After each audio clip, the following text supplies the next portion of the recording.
past couple of days, more specifically today, looking into human connections and going way back over the history of the world, recorded history and things like that. And in times where the world was a smaller community with less than 2 billion people, say, it was very hard to communicate, or at least allow a message to travel a good distance without it taking a long time, and only certain people had access to that kind of communication. But now, over time, where we are now in this age, we're very connected. We're just on the likes of Facebook, Instagram, Twitter, emails, just the internet in general, mobile phones. I was chatting to a girl yesterday in the cafe, and she has a son in America, and was able to tell me how great it was to have things like FaceTime and things like that, to be able to have a conversation with somebody that might not have been as easy even just over 100 years ago. If you think about people that travelled to America from Ireland many years ago, whenever they were setting off at the port, there was a good chance they would never see or speak again, because most people couldn't actually physically, didn't have the literacy skills to either write a letter or communicate through the telegram system. So it was a very interesting kind of one. But looking now today in a world that is so well connected, hyper connected, some would say, and God, we don't know what it's going to bring over the next maybe 10, 20 years, 30 years, 40 years of this lifetime anyway, of how well that connection can get on an outside world kind of a thing.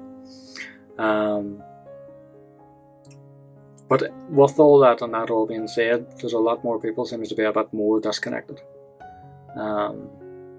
Disconnected from the world, from themselves, from people that they care about, situations that they're in. And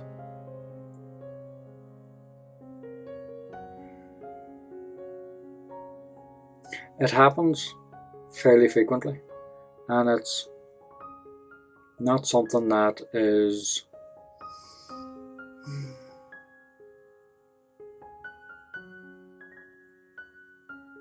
it's not necessarily true, in the sense that wherever you are in the world right now, in some way a connection is already there, and we just don't see what the connection is in many cases. So when someone feels disconnected, they just don't see the connection, or they don't experience what the connection is.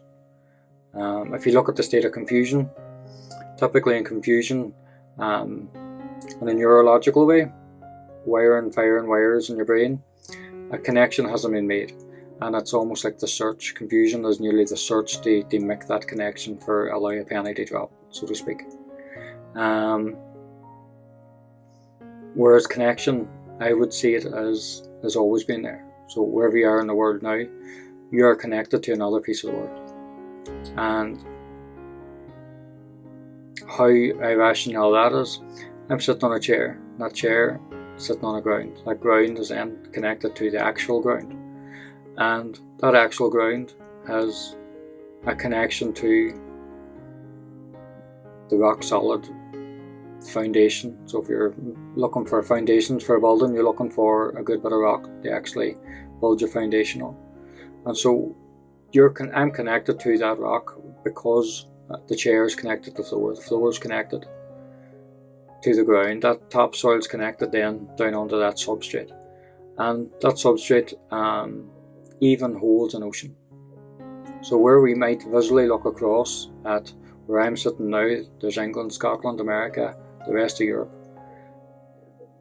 The physical connection, it might seem that it's disconnected through the likes of an ocean, and you would need a bridge, a ferry or something like that to get across, and that in itself is a connection.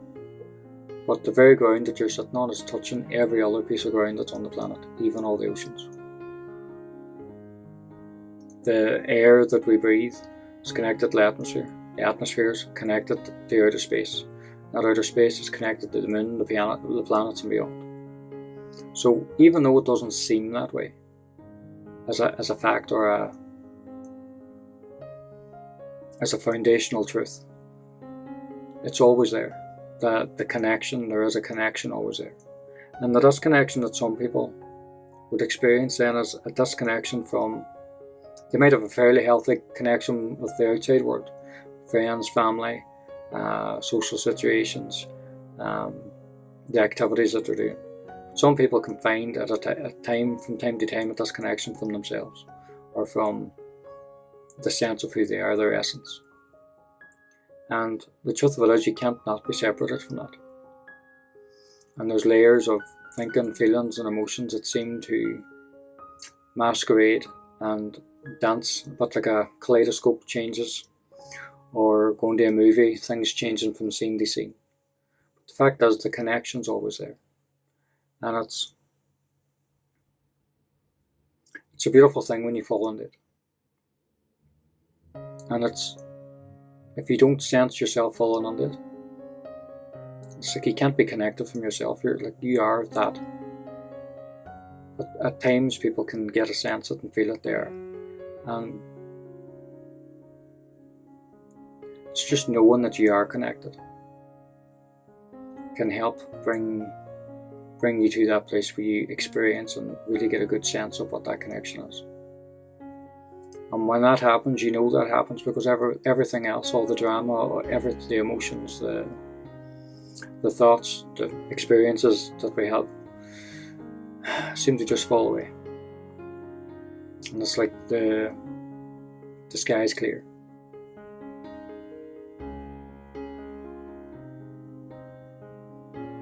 And so I'm putting this up now today on a Friday evening. And for most people, the weekend's a wee bit of a download time where they retreat, take part in activities, or just chill out. But I'd be curious to know and what you would notice if you sought or see where there is a connection where you might not have seen it before. So, I hope this has been helpful, of use. I'm feeling very fortunate that I'd help people get that connection or experience that connection a wee bit better, just by exploring different things. But it's something that happens naturally. It's not something that somebody waves a magic wand and poof, it's there.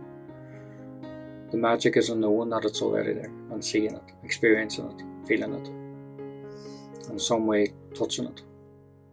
And it comes with a knowing that everything then is okay, everything's alright, and take things one step at a time.